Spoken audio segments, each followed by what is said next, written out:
აბრობა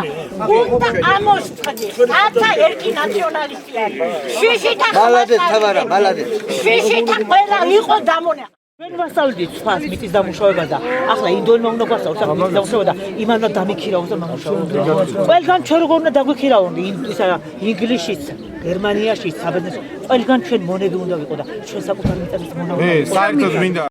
როგორც კი აქ რაღაცა მაგათი ბუნდღა გამოჩნდება საერთოდ. აი მე გპირდებით რომ 500 კაცი ახალგაზრდები მინიმუმ დაждდებიან თავიანთ მანქანებზე და ჩამოვლენ და ეს არ არის დიცის საკითხი მარტო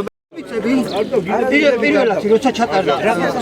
92 ინვენტარიზაცია და გექტარი და 25 მიასადი უნდა გაგვეცათ თოგლეხი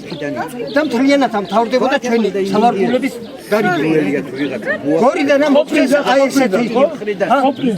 გექტარი და 25 სულ მთლიანად ყოფილი და 500 კონი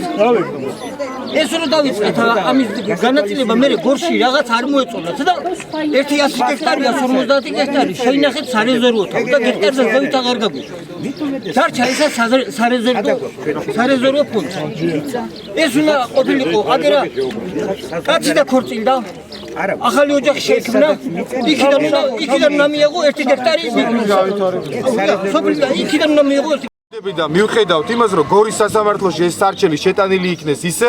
როგორც საჭირო არის თავისი იურიდიული მხარეც გაფორმებული იყოს და ამაზე ასე ვთქვათ შეფობას ჩვენ ავიღებთ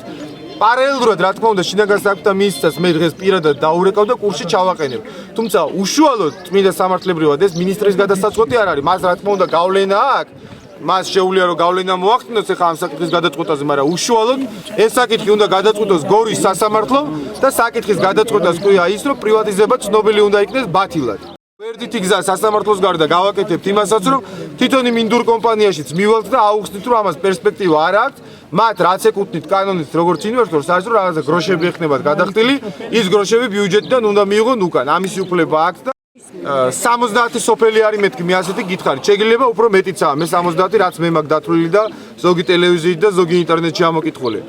ეხლა ჩვენ რო ასე ვდიოთ 70 სოფელს თითოს სასამართლოში და სარჩელში ესეც სწორი არ არის ამიტომ ჩვენ გვინდა რომ პარლამენტში შევიტანოთ ეხლა კანონი რომ ეს ბევრ ქვეყანაში არის განსაკუთრებით პატარა ქვეყნებში რომ საქართველოში მიწის მესაკუთრე შეიძლება იყოს მხოლოდ საქართველოს მოქალაქეები. მიწა არ შეიძლება გაიყენოს არ დამკვიდრდეს აუცილებლად. თუ ეს კანონი იქნება მიღებული პარლამენტის მიერ ეს ნიშნავს უკვე იმას, რომ ვერც ელექტრონულ აუქციონზე და ვერც არაელექტრონულ აუქციონზე ამას ვერ გაკიდიან. მეორე საკითხი არის რომ ძველი წყალსაკაჩი და უბრალოდ წყალსადენი რაც არის ამაზე თუ ეგეთი პრობლემა არის რომ უბრალოდ რუსეთის მხრიდან არის ეგ ჩაკეტილი მე დარწმუნებული ვარ რომ არ არის ეხლა ეგ მაგი პოლიტიკურ დონეზე მიღებული გადაწყვეტილება ვიღაცა ადგილობრივი მეთაურის გადაწყვეტილება არის და თბილისში შვეიცარიის საელჩოში არის რუსეთის სექცია სმაგა არის ხელმძღვანელი ვიცნობ პირადად მივალთ არც ხვალზე იქ მივიდეთ აუცილებლად და დაველაპარაკოთ და თუ იქაც შესაძლებელი არის რომ მათ ეს საკითხი დღევანდელი ტექნიკის პირობებში რაც არის გადაწყვეტოთ ამასაც ჩვენ ბატონ ზაქარიას საქმის კურსში ჩავაკეთებთ ჩვენგან რამე თანადგომა გინდათ? კი. ახლა ვარ